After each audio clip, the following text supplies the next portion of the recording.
Marilyn Alida Atangana Ngoto se livre à cœur ouvert dans une interview accordée au journal Le Jour. Dans cet article, elle décrit un père extrêmement violent qui menaçait de la tuer si elle lui résistait ou alors si elle essayait de le dénoncer. C'est en 2015 qu'il est revenu s'installer définitivement au Cameroun. Elle avait alors 19 ans et était enceinte de son premier enfant. Sa mère ayant quitté son père, celui-ci a insisté pour récupérer ses 3 filles.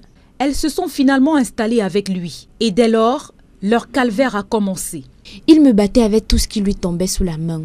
Machette, couteau, branches d'arbre. Il avait même fabriqué un fouet avec des câbles électriques. Un après-midi, alors que je jouais avec ma fille de 7 ans, il est entré et m'a murmuré qu'il m'attendait dans sa chambre pour une visite. Son mot codé pour des relations sexuelles.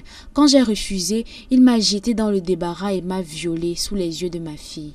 Il les aurait obligés à faire un pacte, celui de ne jamais révéler les atrocités qu'il les faisait subir. Si je trahis mon père, que je meure. C'était la phrase qu'il fallait répéter. Elle confie n'avoir pas eu d'enfant avec son père. C'est après avoir fui la maison, dit-elle, qu'elle a conçu de son 2e enfant, qui est aujourd'hui âgé de 8 mois. En revanche, au sujet de sa sœur aînée, restée avec leur père, elle la présente comme le défenseur de celui-ci. Elle dit d'ailleurs ne pas être surprise qu'elle ait eu un enfant avec lui. Elle a décidé de parler, poussée par le besoin de protéger ses propres enfants, déclare-t-elle. Et face à ce énième cas d'inceste, la ministre de la Promotion de la Femme et de la Famille a réagi via un communiqué. Elle condamne fermement ces actes, elle exprime sa solidarité envers les victimes d'inceste et leurs familles, les encourage à dénoncer les coupables et réaffirme l'engagement du gouvernement à prévenir et à combattre